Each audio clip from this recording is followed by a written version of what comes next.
Hello and welcome to Nick's Nerd News. This is where you come to listen to breaking news when it comes to the nerd world. That means we have breaking video game news, movie news, and TV news.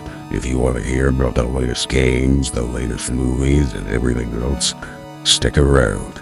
Because here's your host, Nick, from a tiny studio in San Diego.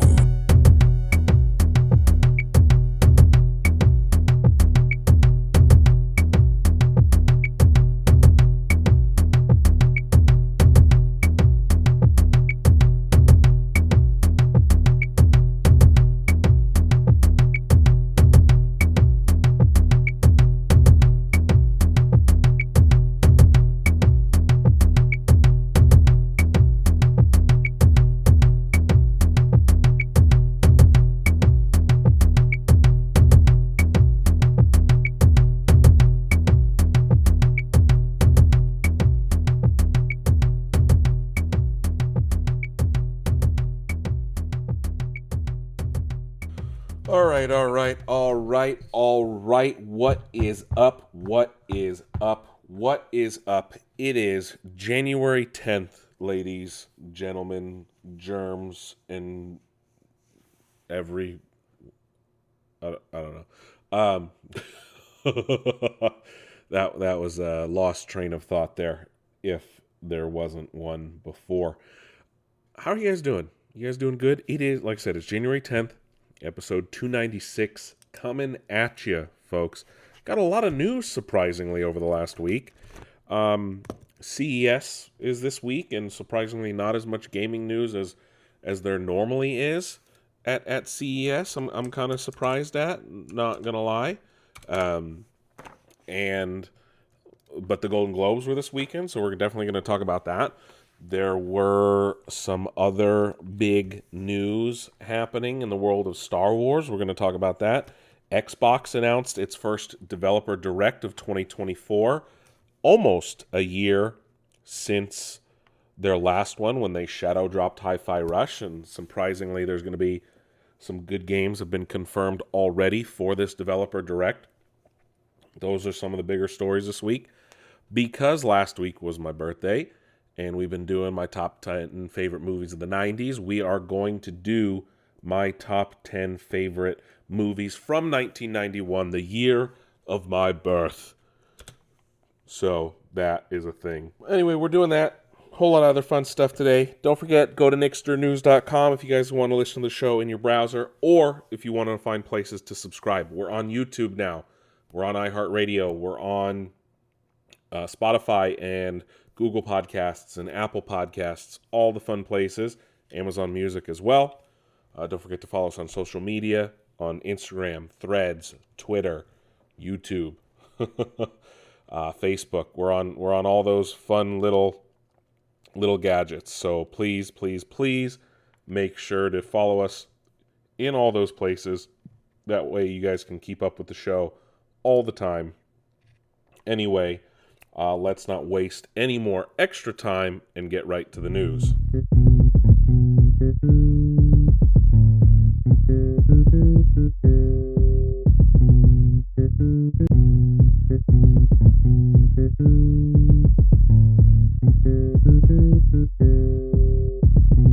All right, let's get to the gaming news, shall we? So, guess what?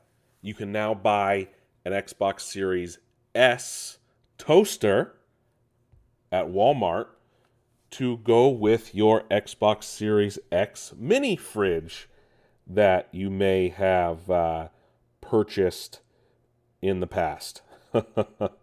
Yeah, that's a thing.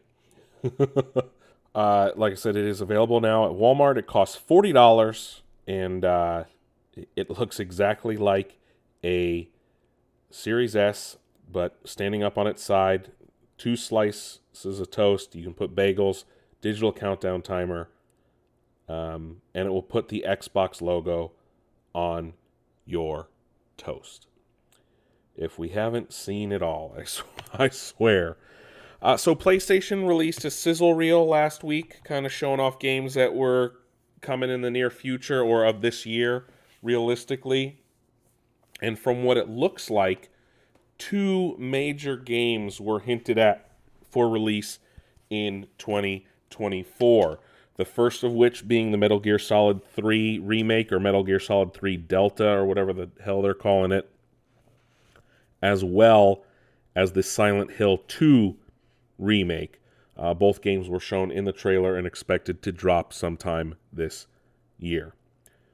CD Projekt Red is hailing Cyberpunk 2077, the Phantom Liberty expansion, or what they're just calling the game now, a critical success, as they have seen 5 million plus active users, sales, things like that. It's a long road from where it came from at launch, when people kind of hated it. I thought it was great. I loved it back then, but it is now being hailed as a success by CD Projekt Red and everyone else. It's good to see some wins from that. City of Heroes, the long-running MMO from NCSoft, which used to be, which I think Sony used to make this. I remember when this game came out. I kind of wanted it. It's a MMO where you get to play as superheroes or supervillains, and it is making a return to be playable due to a fan server that has been kept running by them, has been given an official license by the publishers, NCSoft. Revealed in a forum post by NCSoft, the fan server, which is called Homecoming, that it will be given an official license. The game was officially shut down in November of 2012, but because fans kept it going, NCSoft has agreed to give it a license. The game came out in 2004.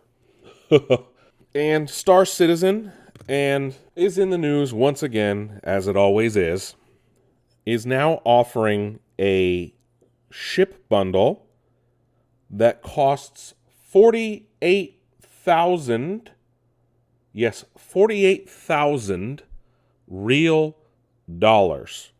And it's only available to you if you have already spent $10,000 in the game. $48,000. The game technically hasn't even been out yet. Hasn't had an official release. Via its item page on the website for the game, it says, quote, "Ahead of all others, this definitive armada is an equal match to the noble title of Legatus Navium, comprised of over 175 vessels from every manufacturer of note. This perfect collection, including all ships released and concepted through 2953, empowers every fleet commander to forge a lasting legacy, leading humanity towards a brighter future," unquote. So that essentially comes with every ship in the game, is what it looks like. And again, you have to spend at least $10,000 real world money on other in-game items to be able to achieve the ability to buy this DLC package. What the actual fuck? On to happier news. The people in charge at Larian have already stated that they think they have an idea for their next game and may already have the first act of it planned out. So if they can make a follow-up as good as Baldur's Gate 3, they'll be set for quite a while. Rumors have been swirling that Microsoft is planning to release Hi-Fi Rush on Nintendo. Again, all unconfirmed, all swirling about. Literally happened before the announcement of the Developer Direct. So I think it's Fugazi at this point. I mean, maybe they announce it at the Developer Direct, but realistically, I don't find any basis in those. It's all rumor and hearsay. People have been saying that for years at this point. I don't see it happening. I don't know. CES is this week. Consumer Electronics Show. A lot of new consumer tech is shown off. Prototypes are shown off, not necessarily actual physical things that will ever be always released. But some companies, of course, show actual product, one of those being NVIDIA. They announced 3 new graphics cards, as well as like a new AI tool for creating characters, things like that. But of course, their 3 new graphics cards were the star of their presentation. The new 4080 Super, the RTX 4080 Super, the RTX 4070 Ti Super, and the 4070 Super, all of which will be, the 4080 will be priced a little cheaper than its current counterpart. The 4070 and 4070 Ti will be priced at their current respective prices. These are just mid-cycle upgrades, refreshes essentially.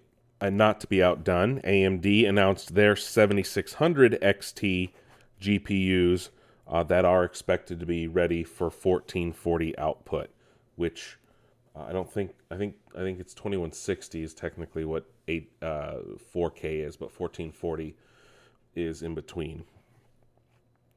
The Pokemon TV app has been quietly pulled from app stores across all devices. Sounds like, or at least looks like, they're going to be sunsetting that app. If you didn't know what the Pokemon TV app was, it's essentially an app where you could watch old episodes of Pokemon movies, things like that. So it will be sunset eventually by the end of March. It was a free app. It was a free streaming service, essentially. So it's been removed from the Nintendo eShop, Google Play, App Store, if you've had it. Service will end officially on March 28th of this year. As of Monday, it was no longer available on app stores. Was Monday the 8th? Yeah, Monday was the 8th. And you can still continue to use it until the end of March, of course. It first came out in 2013, so it was around for about 10 years. But most of them, most of this stuff is now on different streaming services. You won't be able to watch a lot of that stuff for free anymore on the app. So a lot of people are upset, but I mean, eventually this was going to happen. Let's not kid ourselves. Well, massive layoffs in the gaming industry seem to have continued into 2024. Unity has announced, after its new company reset after everything that happened late last year with its Unity engine, has announced that it will be laying off 25% of its current workforce. Now, what's a little shocking here is that, again, Unity is one of the largest engine makers, game engine makers in the industry. So they announced the layoffs in a regulatory filing, an internal company memo on Monday. This was all according to Reuters. So this is about 1,800 people are being let go. This is all with what happened last year with them kind of being retaliated against because they decided to change how they operated their structure. Now, we'll see how it affects Unity overall moving forward. Hogwarts Legacy looks like was one of the best-selling game last year. Surprise. It's one of the first non-Call of Duty or sports games to be one of the best-selling games in a year, selling 22 million copies total last year. Warner Brothers Interactive Entertainment President David Haddad confirmed the numbers, speaking with Variety. There are, 2 million copies were sold in December alone. Haddad called it, quote, the best-selling game of the year in the entire industry worldwide. That's a position that typically is held by one of these incumbent sequel games, and we're so proud that we've been able to break into the top ranks, unquote.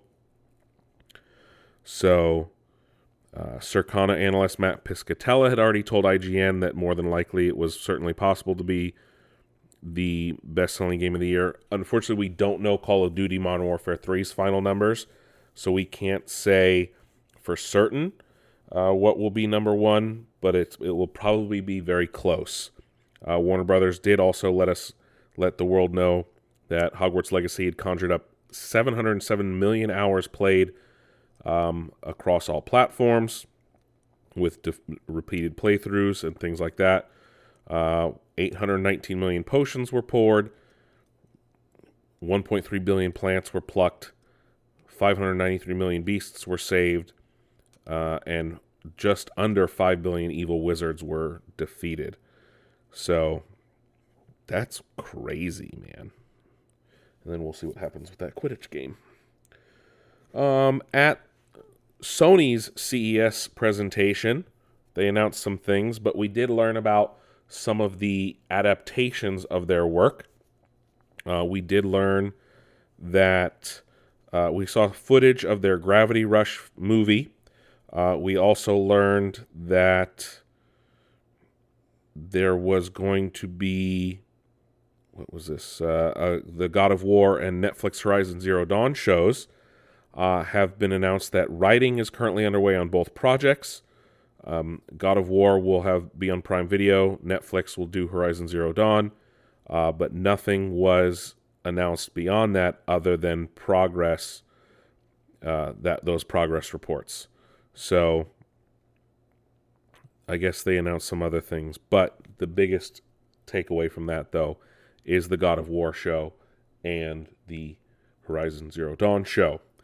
Hyperkin is also at CES and announced 2 new projects. One of them is the Mega 95 handheld, which looks essentially like a Sega Genesis controller with a screen in the middle. It will play Sega Genesis and Mega Drive cartridges.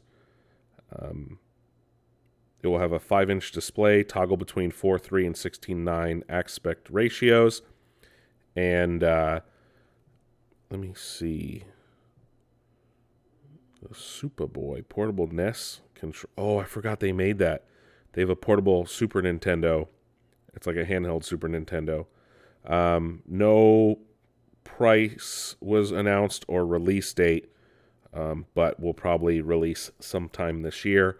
Hyperkin also announced, in a follow-up to them remaking the classic Duke controller for the original Xbox, they announced the Duchess controller, which will be a modern take on the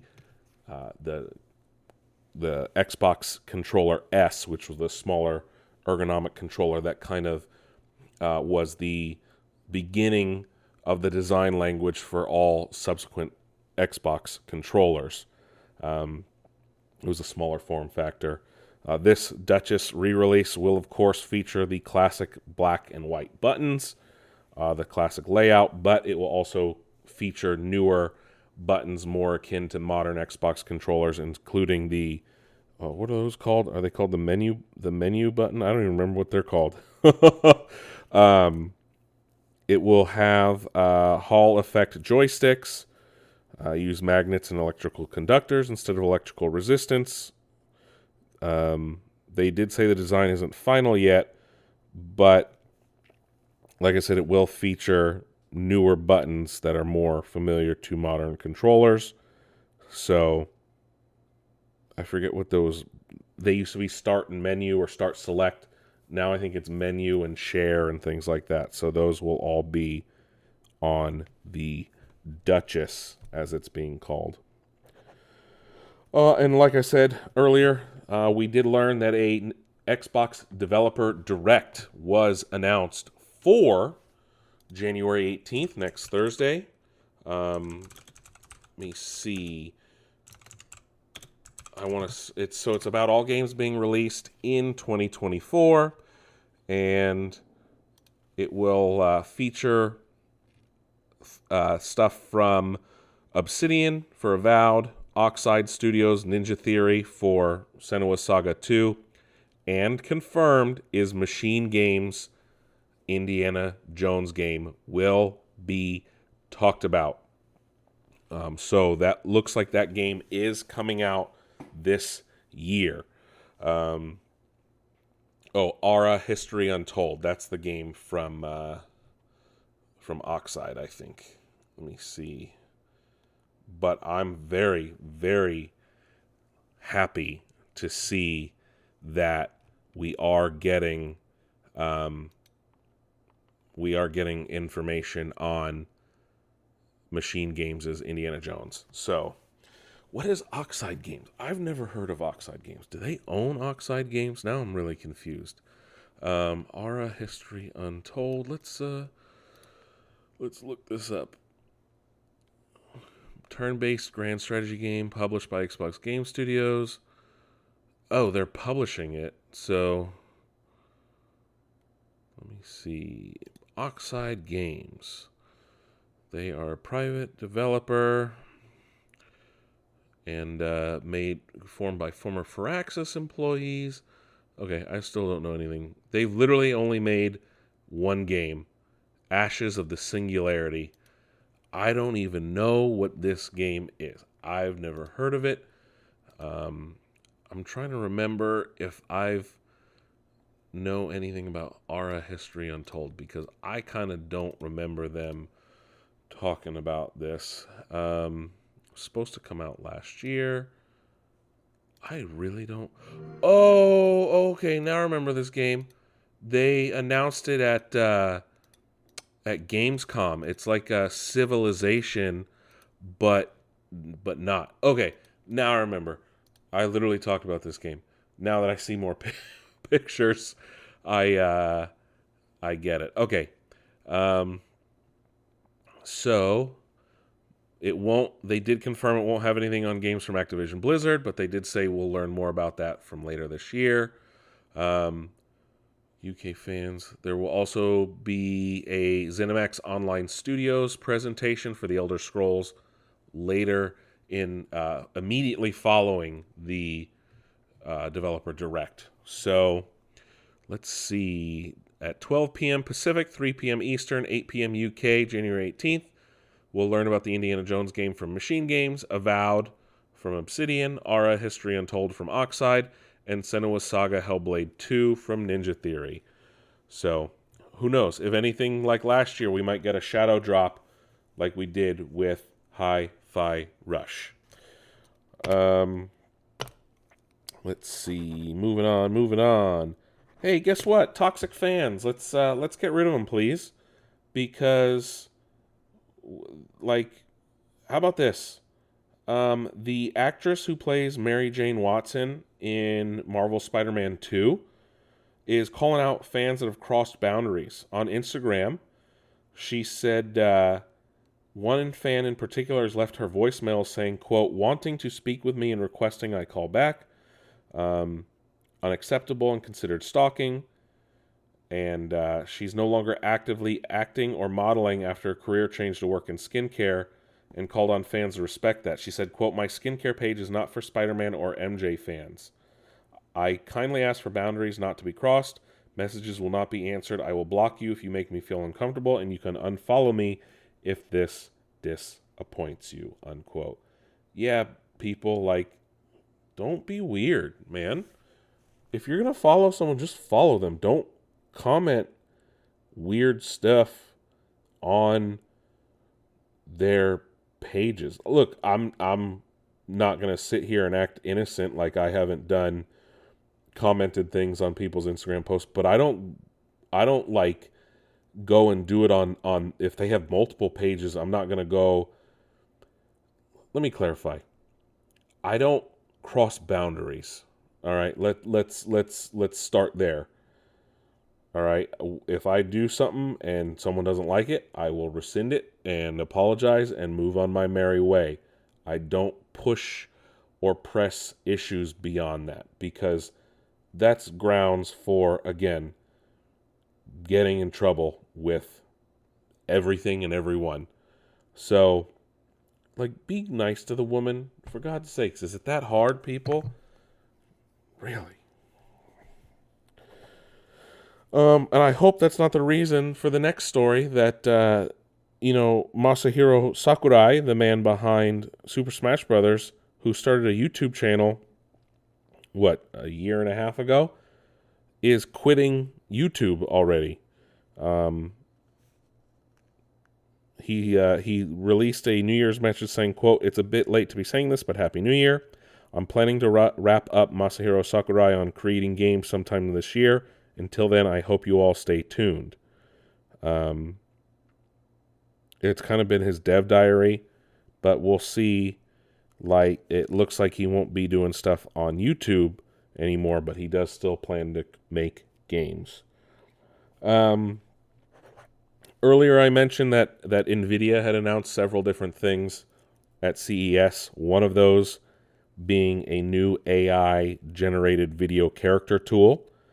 Well, we've now learned that Ubisoft and MiHoYo, developers between Genshin Impact, are among the first few studios to sign up for what NVIDIA is calling their Avatar Cloud Engine. It's a new AI-driven tech platform. It's meant to help create more lifelike video game characters. So, whoa. They have a couple new things. But Ubisoft and MiHoYo will be using that tool. So we'll see how it affects their games moving forward. Steam and Valve have announced new updates to how they will handle AI content on Steam. In a new rule and community blog, they said they will be updating platforms' content surgery with a new, quote, AI disclosure section, unquote. So they're going to be asking developers to put in how they used AI, if any. We'll see, though, what will happen and how that will affect everything. You can read that whole post on Steam. The video game voice actors, who were very close to striking and might still be, have expressed issues with a new deal that SAG-AFTRA has signed with an AI studio, of all things.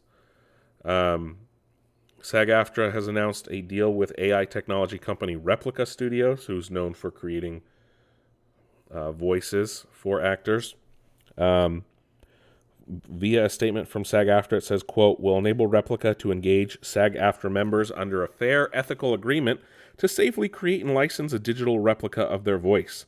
Licensed voices can be used in video game development and other interactive media projects from pre-production to final release," unquote. So it includes minimum terms and conditions and requirements for performer consent and ability to opt out of ongoing use of a digital voice double.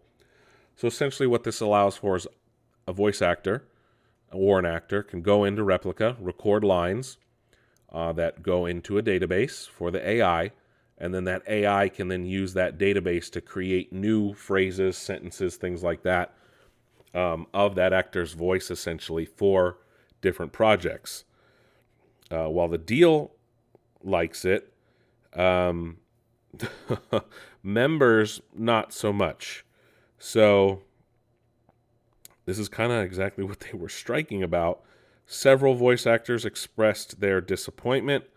I don't... a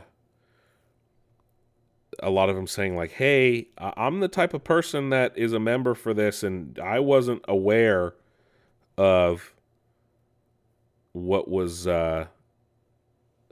yeah, this is a slippery slope that I didn't think SAG-AFTRA would do. But then again, it just goes to show you that they don't always care about video game or video game actors. So other voice actors, though, have said that it fits the mission of SAG-AFTRA, that they didn't want to outright ban it, but make sure there were protections in place for actors. SAG-AFTRA did provide a statement through Duncan Crabtree Ireland, their national executive director and chief negotiator, saying, quote, "Our AI deal with Replica Studios is an important step in ensuring the ethical application of these technologies in a way that ensures the use of members' voices occurs only with informed consent and fair compensation. This is a deal that covers one company with regard to the development of video games. This deal does not impact our IMA negotiations. Rather, it sets a model for our industry, building on the terms approved by 80% of our members just a month ago, and we hope to see more companies adopting agreements like this one," unquote. So it'll be interesting to see what happens moving forward. And more layoffs. Twitch has announced it will be laying off 35% of its workforce. This is a smaller number, though, luckily. It's not in the thousands. It's only about 500. But I'm not trying to justify it. That's still a lot of people being laid off. That's still a growing number in the game industry of people who have been laid off. Dan Clancy, in a blog post for Twitch, said, quote, "We still have work to do to right-size our company. This will be a very hard day. Our service exists to empower communities to create together, and every single one of you has played a vital role in fostering our community and furthering that mission." But it's interesting to see that this is happening. They already laid off, 400 people last year. So it is about 1,000 people overall. That's crazy. That's like a more than half of their workforce laid off. That's crazy. And they paid $1 billion out to streamers last year. So they're making money, just not paying employees. Marvel Snap, which was in danger of being shut down not even a year into its lifespan, will continue, as Second Dinner, its developer, has secured $100 million in investment funding. So ByteDance had kind of owned them. ByteDance, of course, the people behind TikTok, kind of owned Second Dinner and had announced, what was it, a month or two ago, that they were pulling out of gaming like completely. So, and it was trying to sell off launch titles and things like that. So, including Newverse, its developer or brand. But it looks like Second Dinner has secured $100 million in Series B funding, led by Griffin Gaming Partners. Will continue to operate independently and will be able to develop new games and keep Marvel Snap going. So that's good to hear. Not everyone will get laid off in the industry. Microsoft has finally issued a update to hopefully clear up the save bug that exists in Baldur's Gate 3. Larian has announced that this firmware update should be going out. They did identify the cause of the save bug. The update will go out sometime next week on or before January 16th. That's where it will go out to, advanced users for if you want to update manually. It will then start to roll out globally as the days progress. Larian said, quote, "Although we haven't been able to independently verify this fix, we're optimistic that Microsoft have gotten to the bottom of it," unquote. So it looks like there might finally be a fix for it. Fans are in an uproar over the Final Fantasy and Apex Legends crossover event, which launched yesterday. And it's the first crossover event for Apex Legends. But where people's issues are the microtransactions. If you didn't know, Apex is a free-to-play battle royale game.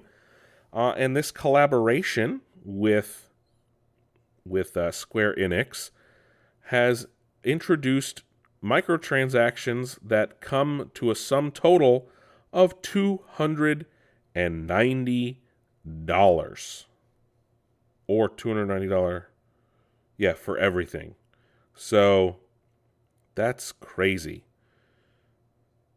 So normal event pack costs in Apex are 700 Apex coins, or $7 in real money. For the event packs cost $1,000 each, or about $10. And it's been the most expensive event for them. And it looks like one skin costs as much as $290. Wow. The prices aren't straightforward either. That's a little excessive here. That's wild, man. I blame Square. Development on Minecraft Legends has ended less than a year after it launched. Minecraft Legends was the new... What kind of style of game was that? Mojang has announced that Minecraft Legends, which was an action strategy spin-off that launched last April, Oh, it was like a real-time strategy game. That's what it was.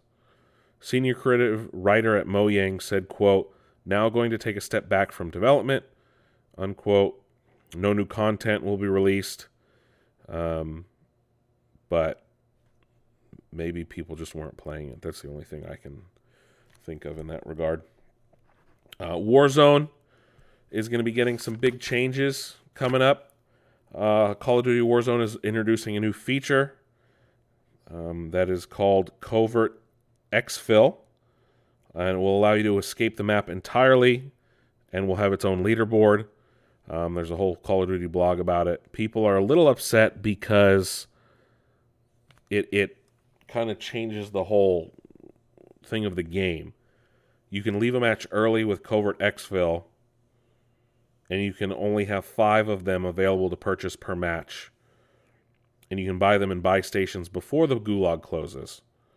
If you call in a helicopter that can fly any player out of the match, you'll want to make sure the weapon case is in your possession. Wow. You can also compete to earn the most successful Covert Exfils with its new leaderboard. Is it still... Some people are calling it an extraction shooter now, not necessarily a battle royale, and comparing it more to Escape from Tarkov. We'll see, though. We'll see if fans like it and how it goes. One more little nugget from CES.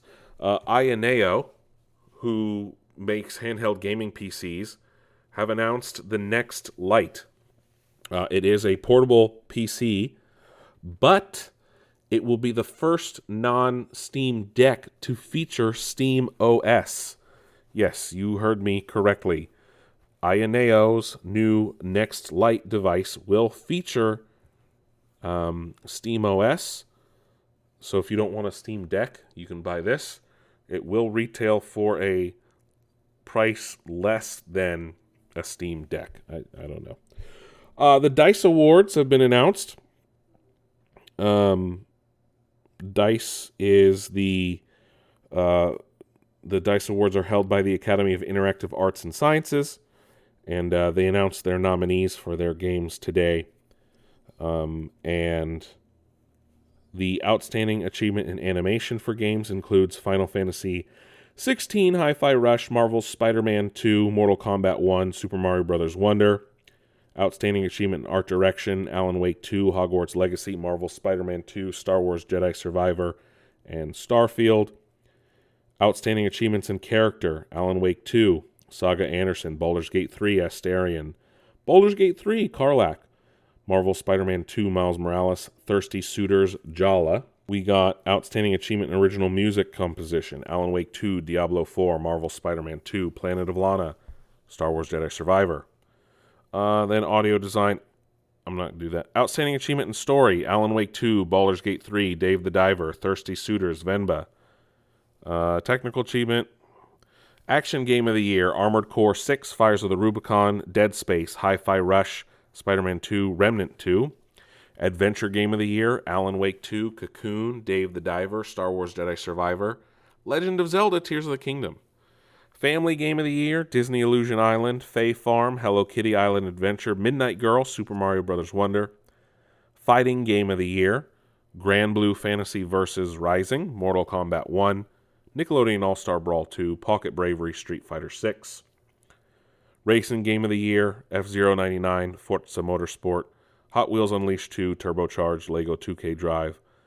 RPG of the Year, Baldur's Gate 3, Cyberpunk 2077, Phantom Liberty, Diablo 4, Final Fantasy 16, Starfield, and it goes on from there.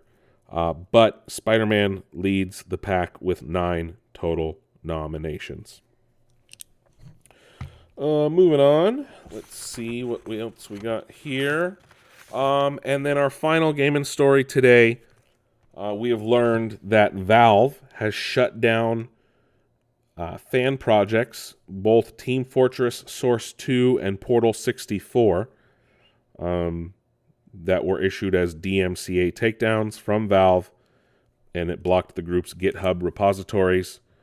So that was Team Fortress Source 2 and it was trying to move Team Fortress over the Source 2 engine, and Portal 64 was also shut down.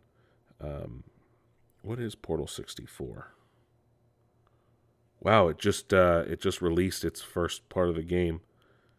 Oh, I think they did something had to do with something with Portal. That was shut down because of Nintendo. Oh, they were going to put Portal on Nintendo 64. That's crazy. And, wow. Yep, nope, done. Bye. Sorry. Anyway, let's head on up to 5, see what's going on in Hollywood, shall we?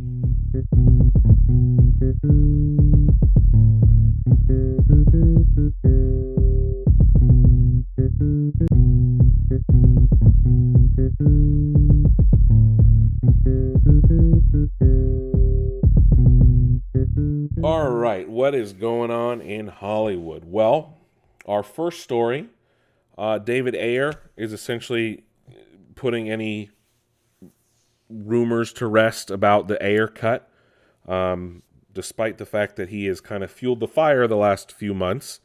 On Twitter, Ayer has said, but he's deleted these, that he's essentially quote-unquote done with DC. He was no longer going to fight for the Ayer cut of Suicide Squad. And I was like, everyone's like, Ayer cut what? The Suicide Squad, the original Suicide Squad movie released in 2016. He talked about all about what his Joker would be like, of course, played by Jared Leto. And this all started after the Snyder Cut actually got released. But, yeah. He said, when someone asked him if he was still going to petition for the Suicide Squad extended cut to be released, he said, quote, "Nope, done and done, very sad. You'll be fine after a good cry. I feel healthier. It's a wound that needs to heal," unquote. But, I don't know. I would have watched it.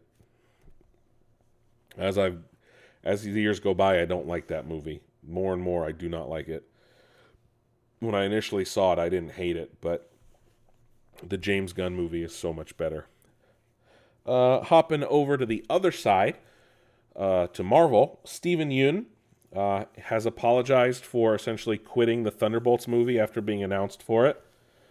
Speaking to Variety, he said, quote, "I think for me, time passing and things shifting kind of pulled me out of it. But Jake, I know, is going to do an incredible job giving fans hope." He also said, quote, "I want to do a Marvel movie."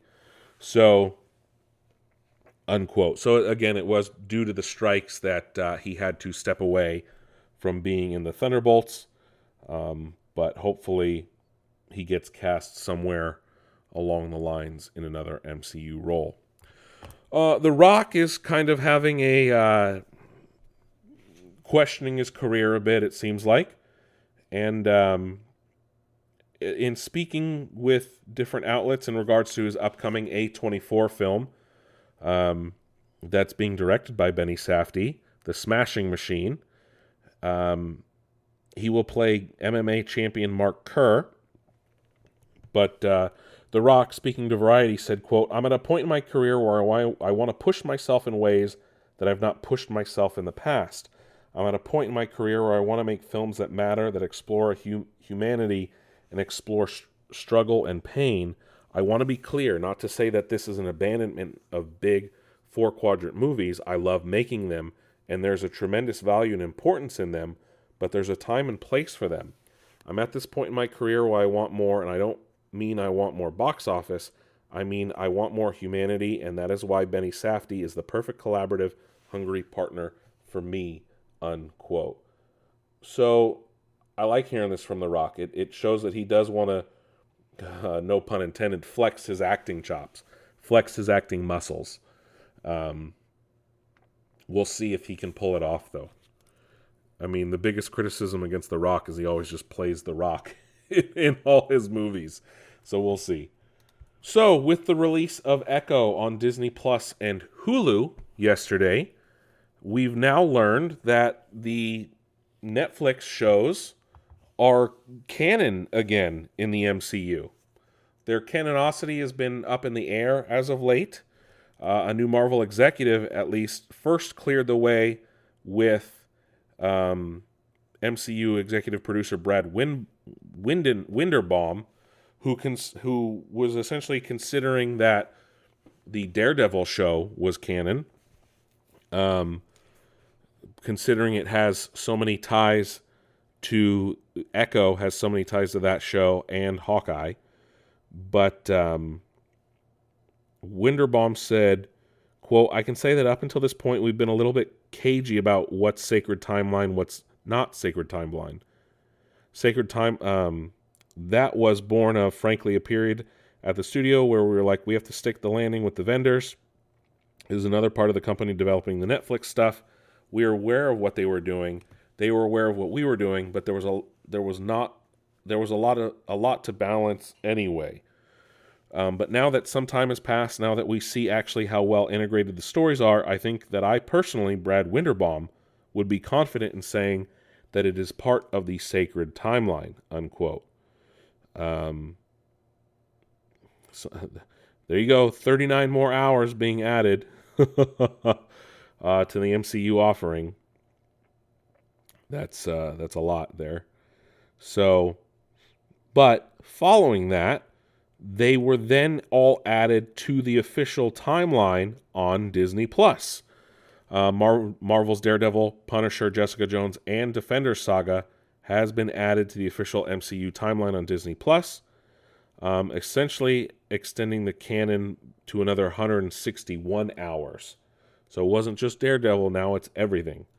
So that's Daredevil, Jessica Jones, Luke Cage, Iron Fist, The Defenders, and The Punisher, which is crazy. That's all considered canon now, which is interesting. I'm fine with it because I've watched most of those anyway.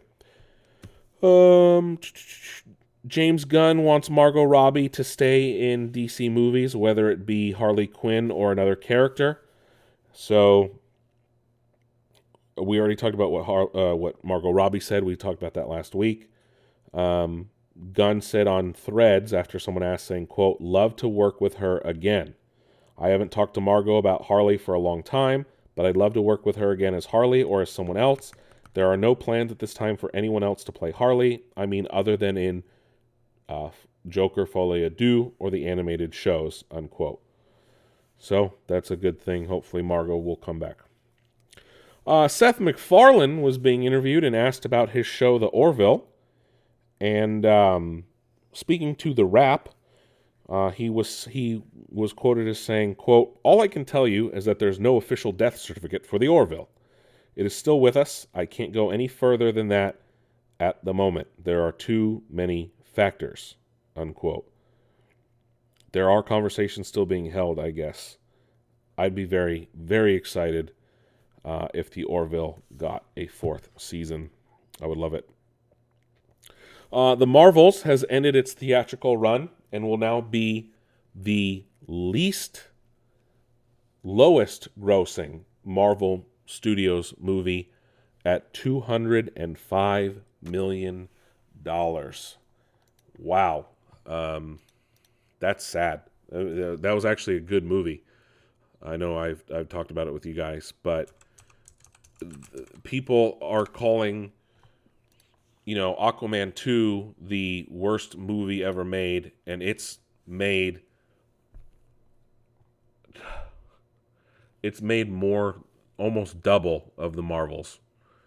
So it's interesting here.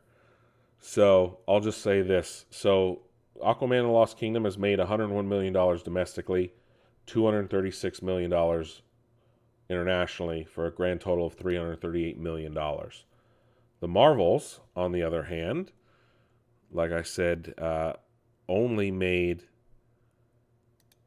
$205 million, and that's worldwide. I think, oh geez, we're going down here. I'm looking at Box Office Mojo. I'm sure it's higher than Napoleon. Please tell me it's the Marvel. Wow. Ooh, rough. $84 million domestic, $121 million internationally. And I know their Metacritic ratings are going to be completely different. Let's take a look. The Marvels on Metacritic is 50 for Metascore, 3.8 for user. Jesus, that's lower than I expected. Let's see what Aquaman is. Aquaman and the Lost Kingdom, 42 Metascore, 4.0 user. So again, not not much better.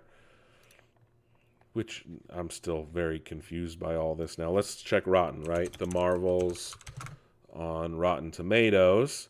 62% critic, 83% audience. And let's look at Aquaman. Alrighty. I know it's not the highest either. Aquaman, 35% critic and 81% user. So, again, very, very confused by all these things. Gerard Butler has joined the How to Train Your Dragon live action film. He will be playing Stoic. Is it Stoic? The character he voiced in the original animated film. So there will be some continuity between them. Emma Stone has given updates on Cruella 2. Looks like that movie's kind of in development hell, where it belongs. The Last of Us has won 8 Emmys at the first night during the 75th Creative Arts Emmy Awards. Weird Al also won one. But won 8 times for Outstanding Guest Actress, Guest Actor, Picture Editing, Main Title Design. Wow, they give Emmys for Main Title Design. Prosthetic Makeup, Sound Editing, Sound Mixing, and Visual Effects. Why wouldn't they do Guest Actor on the main show? I don't know. The Bear, Wednesday, and The White Lotus all impressed by securing a 3-way tie for second place with 4 wins each. Let's take that and go into our next thing, and that was all the winners at the Golden Globes on Sunday. I personally liked Joe Coy's monologue. Joe Coy did a great job hosting. A lot of people are dragging him for jokes that were actually funny. I think people are just a little uppity as of late. But here are all the winners. So for Best Motion Picture Drama, no surprise here. Oppenheimer won. I mean, that was kind of expected. For Best Performance by a Female Actor in a Motion Picture Drama, it was Lily Gladstone for Killers of the Flower Moon. She is the first Native American actress to win the award, or a major award for that matter. For Best Performance by a Male Actor in a Motion Picture Drama, that went to Cillian Murphy for Oppenheimer. No surprise there. Best Motion Picture Musical or Comedy actually went to Poor Things, the movie starring Emma Stone, which Emma Stone actually won for Best Performance by a Female Actor in Motion Picture Musical or Comedy. Best Performance by a Male Actor in Motion Picture Musical or Comedy was Paul Giamatti for The Holdovers. Best Motion Picture Animated was The Boy and the Heron, the Miyazaki film. Best Motion Picture Non-English Language was Anatomy of a Fall. Cinematic and Box Office Achievement, so the new award for like best movie that did well, was Barbie. No surprise there. Best Performance by a Female Actor in a Supporting Role, Divine Joy Randolph in The Holdovers. Best Performance by a Male Actor in a Supporting Role in any motion picture, Robert Downey Jr. for Oppenheimer. Best Director, Christopher Nolan, Oppenheimer. Best Screenplay, Anatomy of a Fall. Best Original Score, Oppenheimer. Best Original Song, What Was I Made For, Barbie. Best Performance by a Female Actor in a Television Series Drama was Sarah Snook for Succession. She plays Shiv. Best Performance by a Male Actor in a Television Series Drama, Kieran Culkin for Succession. Best Television Series Musical or Comedy, The Bear. Best television series drama, Succession, no surprise, one of the best shows ever written. Best television series, musical or comedy, The Bear, like I said. Best performance by a female actor in a musical or comedy, Ayo Edebiri, The Bear. Best performance by a male actor in a television series, musical or comedy, Jeremy Allen White, The Bear. The Bear is a great show. If you haven't watched it, you need to watch it. Best television limited series, anthology, or motion picture made for television was Beef. Best performance by a female actor in that category, Ali Wong, Beef. Best performance by a male actor in that category, Steven Yeun, Beef. Best performance by a female actor in a supporting role was Elizabeth Debicki, The Crown.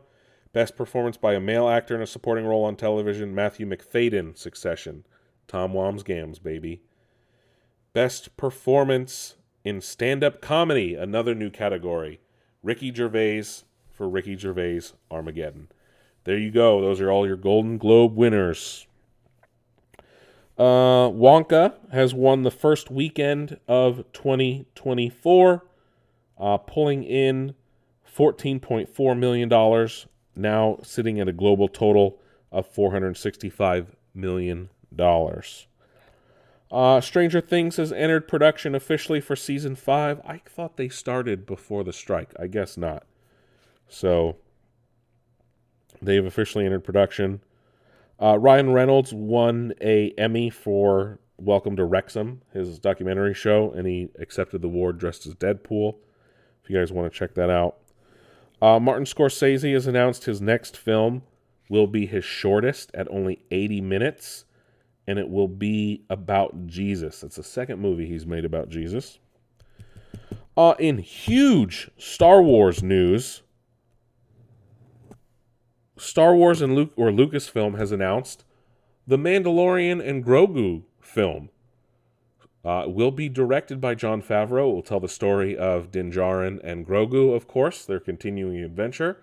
This movie was not previously known about.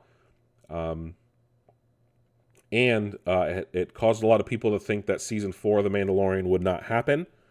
It looks like Season 4 will still happen, even with the movie happening in between. That movie will begin production this year. Also buried in their little announcement, Ahsoka was renewed for Season 2. So yes, we are getting a Season 2 of Ahsoka from Dave Filoni. So, huge Star Wars news. This is on top of the film being done by James Mangold about the original Jedi, or the start of the Jedi Order, the Charmaine Obaid, I don't think I'm saying her name properly, the Rey movie, and of course Dave Filoni is still making his quote-unquote Heir to the Empire movie.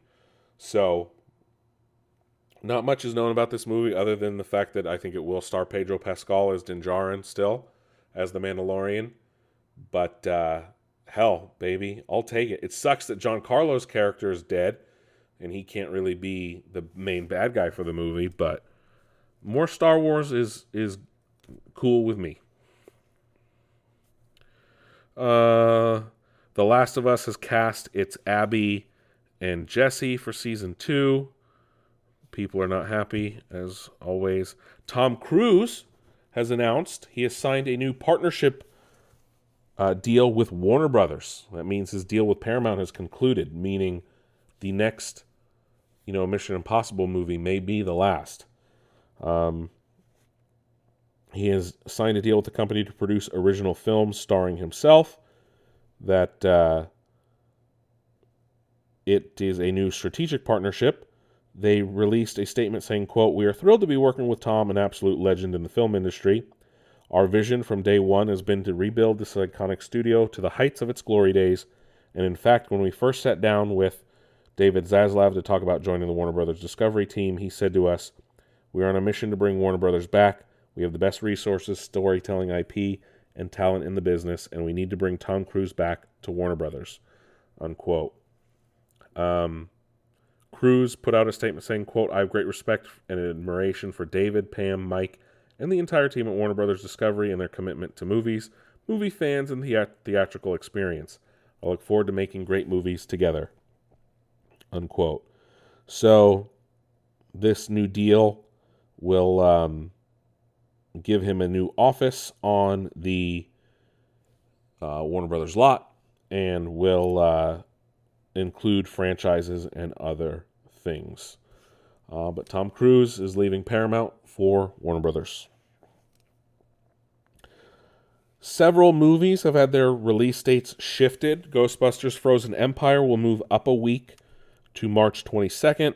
Godzilla X Kong: The New Empire will move up several weeks to March 29th. So now it will be releasing in March. HBO Max has canceled Our Flag Means Death after 2 seasons, the Taika Waititi-backed pirate show. Wednesday will be getting a physical release, one of the few Netflix properties to do so. We finally learned why the David Benioff and D.B. Weiss aren't making a Star Wars movie anymore. And they were going to make a movie about the first Jedi. It looks like Lucasfilm didn't like their idea. We're getting The Blob remake once again. Hellraiser reboot director David Bruckner will be directing the new remake and will write and direct this for Warner Brothers Discovery. This was reported by The Wrap, and we don't know a whole lot about it other than it being a remake of The Blob and its sequels. I always liked The Blob. We've also learned that several Star Trek films are now in development. It looks like this new one will be helmed by Toby Haynes, known for directing several episodes of Star Wars Andor. And Bad Robot will produce the new film. Seth Grahame-Smith will be the writer. It will take place decades before the original 2009 reboot, meaning it will more than likely take place in the Prime timeline.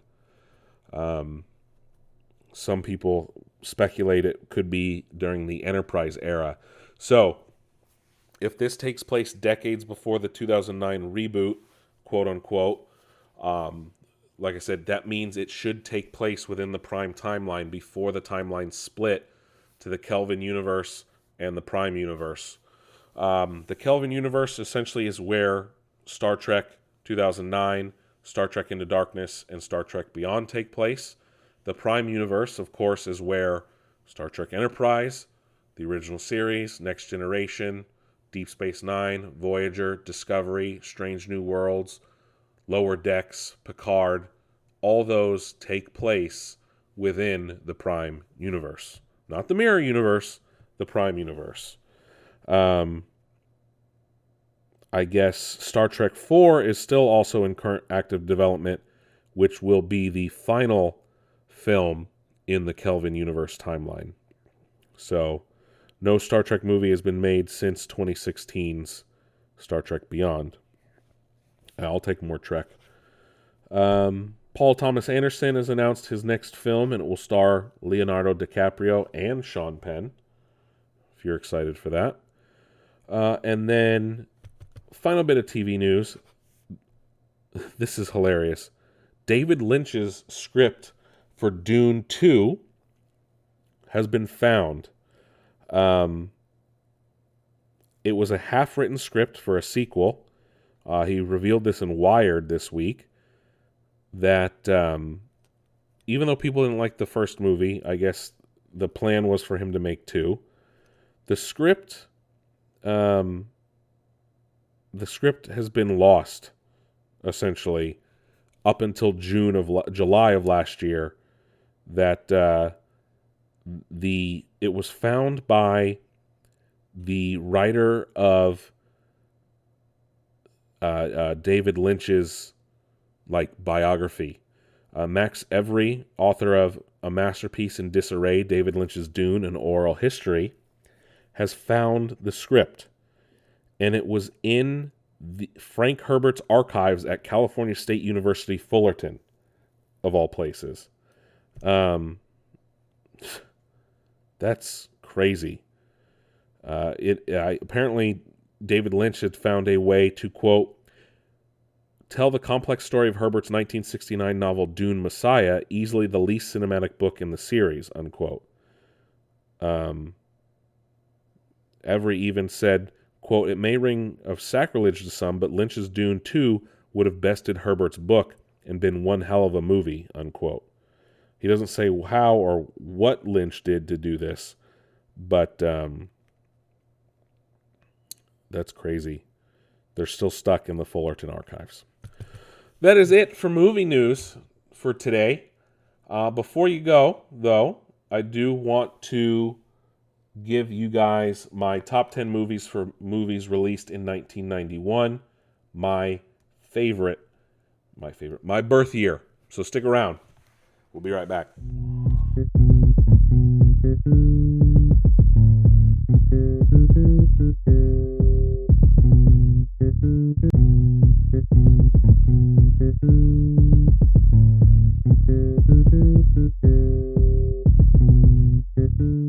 All right, so top 10 movies of 1991. I don't think you guys are going to see any of this coming. Some of these movies we've talked before about. Some of these movies have not been done yet. I'm still working out my 90s list because I've seen so many 90s movies, and it's hard to, when you have a list of movies that's like 50 deep, it's hard to narrow it down to 10. It really is. Because a lot of them are so good. I'm going to have to do it, though. But number 10, Nothing But Trouble. Film starring Chevy Chase, Demi Moore, Dan Aykroyd. It's a fun movie. Not a great movie by any stretch. It's literally got a 15% on Rotten Tomatoes.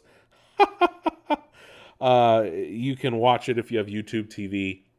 Essentially tells the story of a few characters that get caught speeding, and then they're brought to this crazy wild judge. John Candy's in it too. I don't know. It's such a strange movie, but you need to watch it. It's so hard to explain. At number 9 is L.A. Story, the rom-com starring Steve Martin, a weatherman who goes to get advice from a freeway traffic sign. Love this movie. It's a fun, great movie. Very lighthearted. It's a good rom-com. At number 8, one of the more outlandish spoof movies, Hot Shots, starring Charlie Sheen, of course. Martin Sheen has a small cameo in it. It's a really funny piece if you haven't seen it. Lloyd Bridges. Just all around, Hot Shots is fun. It makes fun of Rambo and other like crazy war movies in what the style of spoof movies, like Scary Movie, Airplane. It's in that vein, and Hot Shots does it very well and very funnily, especially considering Charlie Sheen was in Platoon, and then he plays a similar character in Hot Shots. Makes more fun of Rambo, realistically though, but that movie is ridiculous. It's fun. It's funny and fun.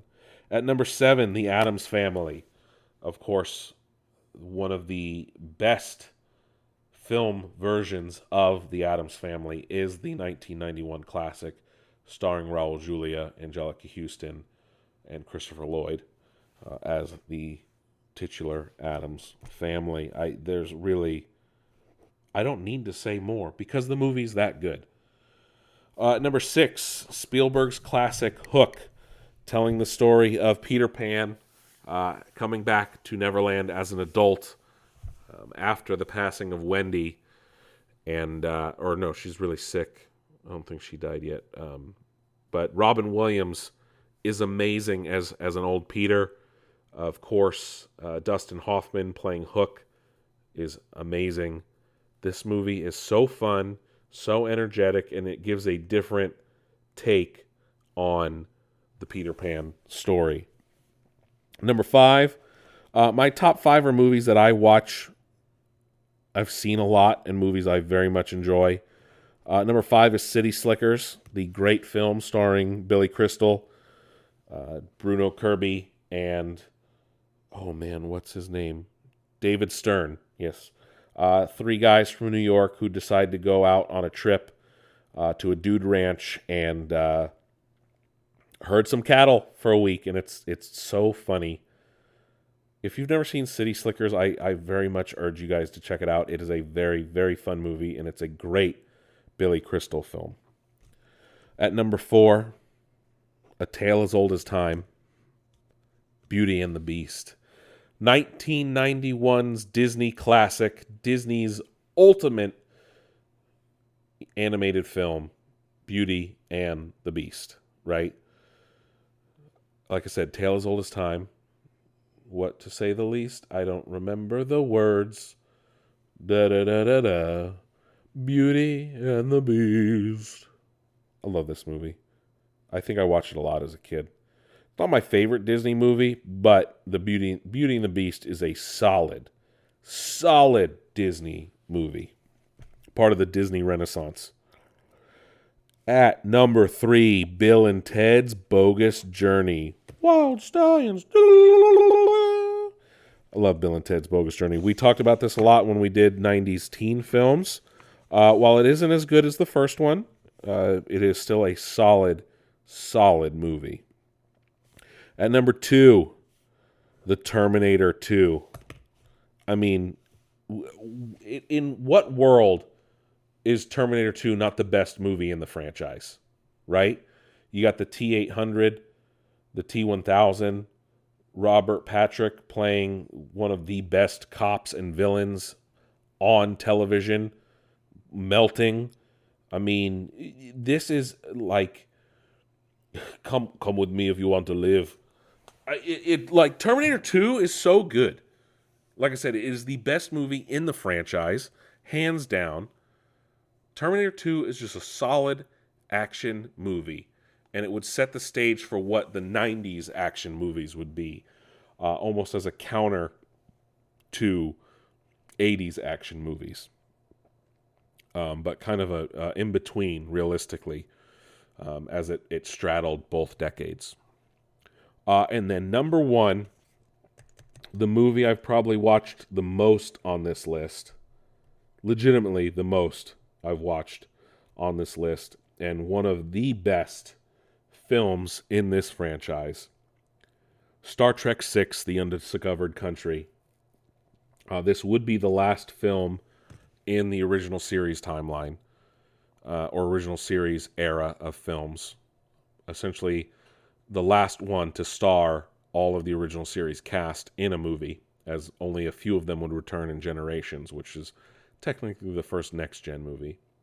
But Undiscovered Country tells the story of, the Federation finally making peace with the Klingon Empire. Kirk and McCoy get arrested and thrown in prison. Don't wait for the translation. Christopher Plummer plays a great Klingon general out to get Kirk. It just overall is a great Star Trek movie. If you want to watch a Star Trek movie, I said it's one of the best. Realistically, this sits up there with, Wrath of Khan. It's neck and neck, realistically. Yes, Wrath of Khan is that good. Undiscovered Country is that good as well. It is a very slim margin between those two. If you want to show someone Star Trek movies and say why they're good, you show them Wrath of Khan, you show them The Undiscovered Country, and you show them First Contact. Because all of them are that good. So, just to reiterate, number 10, Nothing But Trouble, 9, LA Story, 8, Hot Shots, 7, The Addams Family, 6, Hook, 5, City Slickers, 4, Beauty and the Beast, 3, Bill and Ted's Bogus Journey, 2, Terminator 2, 1, Star Trek The Undiscovered Country. Those are my top 10 films released in my birth year, 1991. That is it for Nick's Nerd News this week. Thank you guys for listening. Don't forget nicksnerdnews.com. Follow us on social media. Give us a follow on your podcast platform of choice, including YouTube and Spotify. Catch you guys on the flip side.